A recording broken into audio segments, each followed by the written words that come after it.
Now that you know a bit about how the internet works and what is the internet, let's discuss about the different ways of accessing this internet. So, what is the internet? Internet is basically a network of networks, right? You have already learned that. So, there are different networks scattered all over the world, and these networks may try to communicate with one another or connect with one another to share information or data between each other. And when this happens, they become part of a huge network which is called the internet. So, internet is nothing but a network that contains a lot of different networks. So it is a network of networks. Now let's discuss about the different ways of accessing this internet. You're sitting at your home, right? And you're trying to access the internet. You're accessing your internet in two basic ways. One is a wireless connection and the second one is the wired connection. In wireless connection, you are using either your Wi-Fi or you can also use the mobile internet, right? And in wired connection you can use the ethernet cables. Some people in some area use broadband connection, and they directly plug in their devices with ethernet cables. So you can use both wired connection, and in wired connection you are using ethernet cables, and in wireless connection you are using your Wi-Fi or the mobile internet. So let's see what is Wi-Fi. So Wi-Fi is wireless fidelity, and it is wireless method of accessing the internet. Since it is wireless method of accessing the internet, the transmission medium is air instead of wires. However, the data is transferred in the form of radio waves. All right. So the transmission medium is air, and the data is transferred in the form of radio waves.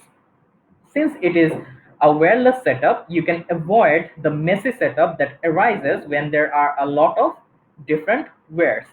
However, you must have a router which will allow you to connect or pass the data over the internet. So the router is the access point. And no wires are required because the data travels through air and it travels in the form of radio waves. So let's see these points. Wi-Fi or wireless fidelity is an alternative to wired technology. Simple. It uses radio frequency signal instead of wires to connect devices such as mobiles, computers, printers, etc. to the internet. Using Ethernet, data travels in the form of electrical signals. However, in Wi-Fi, data travels in the form of radio waves. And the data in Ethernet connection is traveling in wires. The transmission medium is wires. However, in Wi-Fi, the transmission medium is air.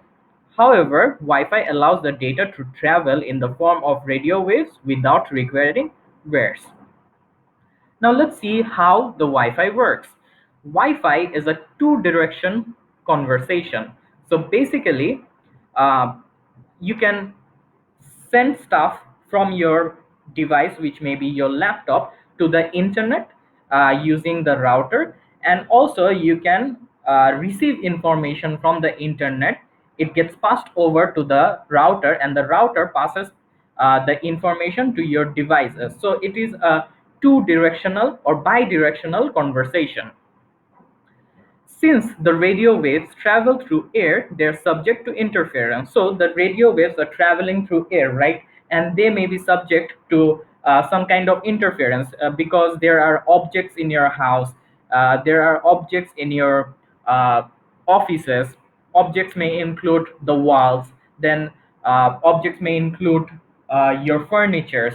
These may actually interfere or cause interference or obstruct the radio waves. As a result, these radio waves travel at very high frequency of 2.4 gigahertz or 5 gigahertz. When they travel in such high frequencies or with such high frequencies, they does not get interfered or obstructed by different objects in your house or office.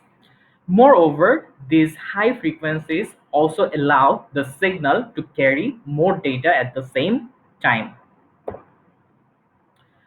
So what happens when you upload something on the internet using your Wi-Fi? Suppose you want to upload a photo in Facebook. So you want to upload your photo from your laptop, all right?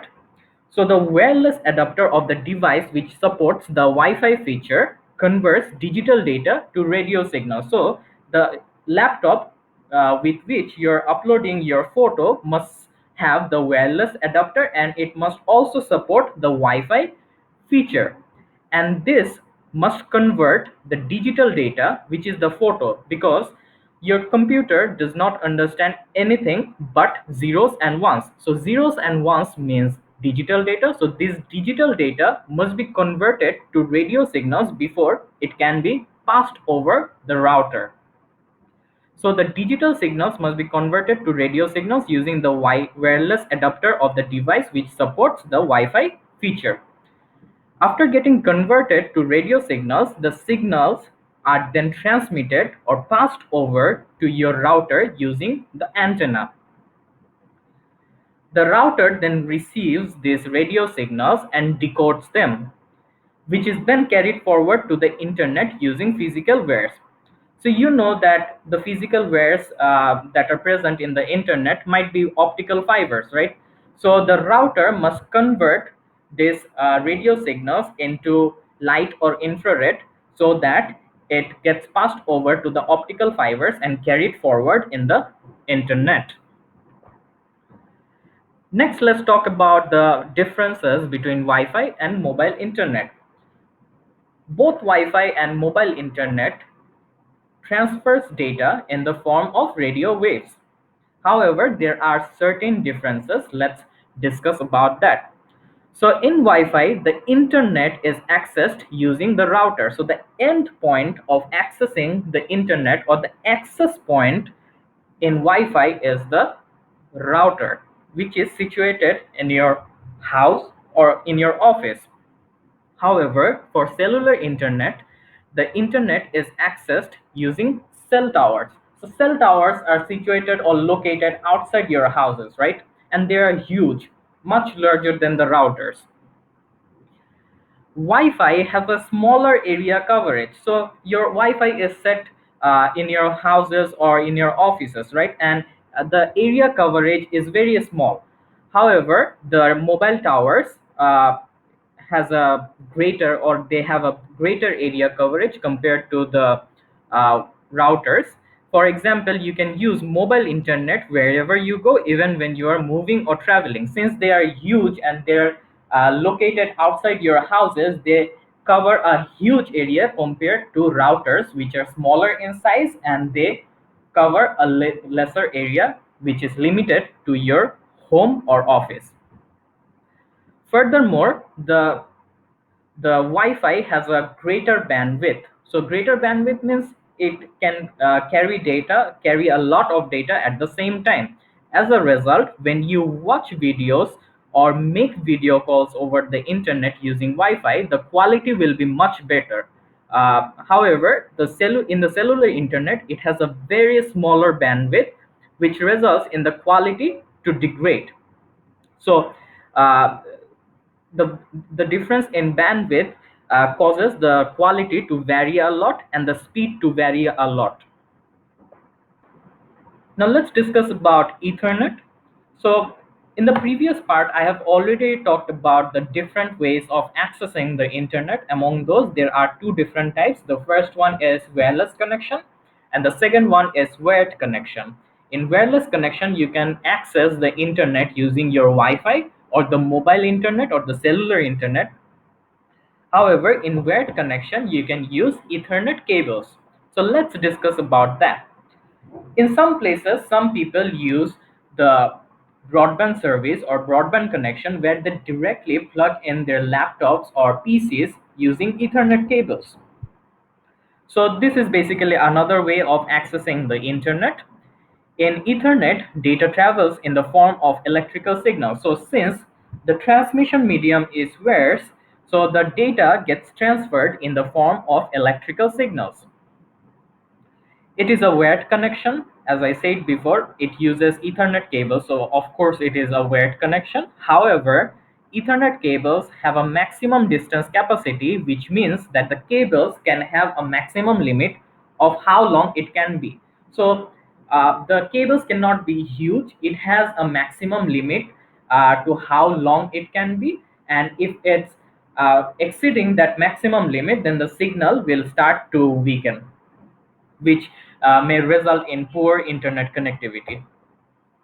Now let's discuss about the differences between Ethernet and the Wi-Fi. So in Ethernet, data travels in the form of electrical signals. However, in Wi-Fi, data travels in the form of radio waves. Another difference can be in Ethernet, data travels through wires. So the transmission medium is Ethernet cables, and for Wi-Fi, the transmission medium is air. If I talk about the data transfer speed in Ethernet is much faster than the data transfer speed in Wi-Fi.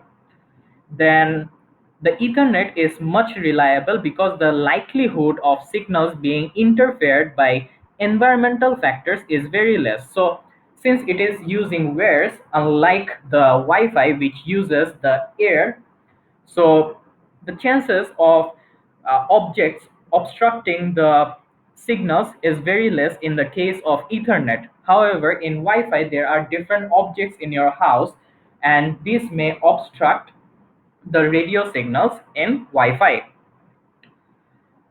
Another difference is the Ethernet is difficult to install and deploy. However, the Wi-Fi is easy to install and deploy.